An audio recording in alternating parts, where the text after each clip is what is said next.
Joining us now is someone who's familiar with both what communities and what police are experiencing. He's Miles McPherson, senior pastor of the Rock Church in San Diego, author of The Third Option, Hope for a Racially Divided Nation. Pastor McPherson, thanks so much for joining us. You reached out to me on Instagram, and I've heard your words, and I just thought I really was so happy that you were willing to come on, because I think you have really a unique perspective on this. Your dad was a police officer. Your son is currently a police officer. And you've had some really profound comments about what is going on, and for you right now, what do you think needs to happen in this country, in this moment? I'm so glad you asked. Well, thanks for having me, and I'm so glad you asked. We got to get the solutions. You know, I wrote this book called The Third Option because we live in an us versus them culture, and everybody's trying to get their way, and you're forced to pick a side. You're either for or against the police, for or against blacks or whites, and the third option is that we honor what we have in common. We have more similarities than differences, and if we would focus on that, all of us are in a journey. I mean, we all bleed red, we all have, like our sleep, like our food, but we all want to get along and have peace. And so we got to take steps to bridge that gap. And I would say one of those things is to acknowledge that we have blind spots.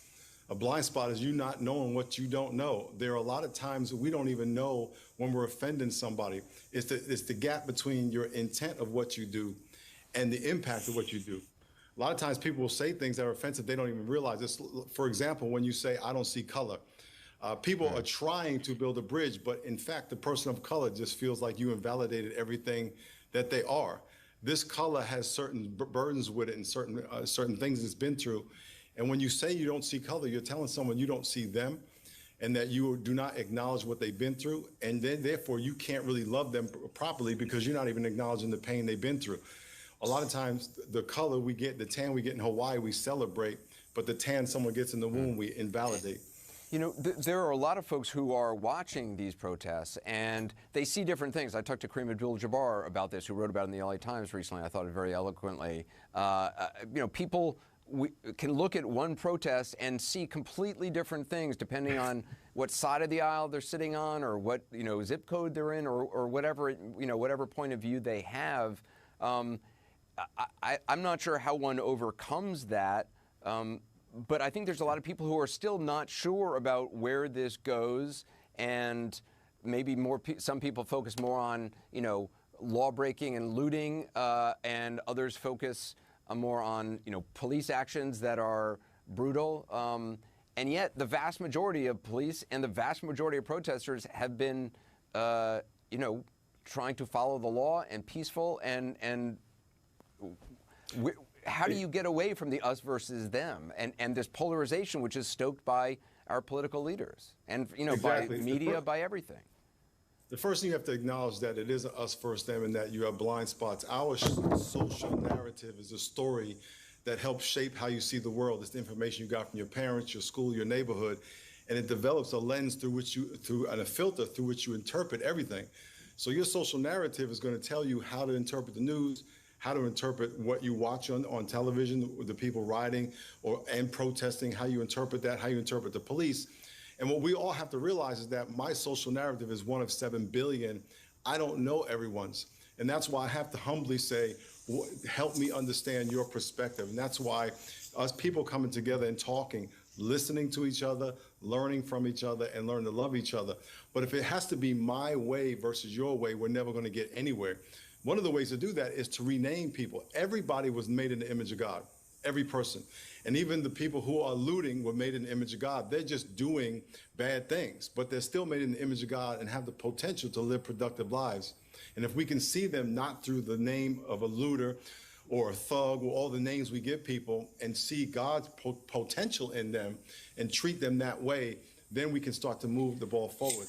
One of the things I've always believed in as a reporter and traveling all over around the world is the importance of walking in someone else's shoes and trying to kind of see things through from a different vantage point. I saw online somebody say the other day, they think to themselves, well, what if I'm wrong? And I think a lot of us don't really think that thought very often, and I think it's a really important thought to think, like, what if my perspective is actually wrong on this? And being open to that possibility even, I think can lead to interesting places.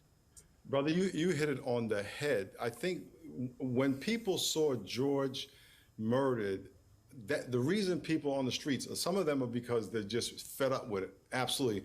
But I believe that a lot of people are out there because they realize I was wrong. Kneeling, Cap was kneeling for a good reason, and if we would have heeded his kneeling on the field, we might not be mourning the kneeling on George. And so I think people are realizing, man, maybe I had this wrong. You know, I write in my book, The Third Option, about having race consultations, not race conversations. We do see color, and the only time we say we don't see color is when we see it. But because we do see color, we have all these assumptions about who we see. And instead of taking those assumptions and claiming that they're fact, we should suspend them and have a race consultation. What I mean by that, let people self-disclose to you who they are, because your assumption might be wrong. The lady in New York City who said an African-American man is harassing me or whatever because she didn't have a dog on a leash. He was a Harvard grad. She saw one thing but had it all wrong. So I think we need to listen to people, learn from people, and get to love them. Pastor Miles McPherson, wow, this confirmed that I think makes me feel like Instagram is worthwhile. I really appreciate you reaching out. I appreciate you DMing me. I appreciate you responding. It's great. It's great to talk to you, and I'd love to come to the service of yours sometime. The Rock Church, San Diego, sdrock.com. All right, Pastor Miles McPherson, thanks so much. Appreciate it.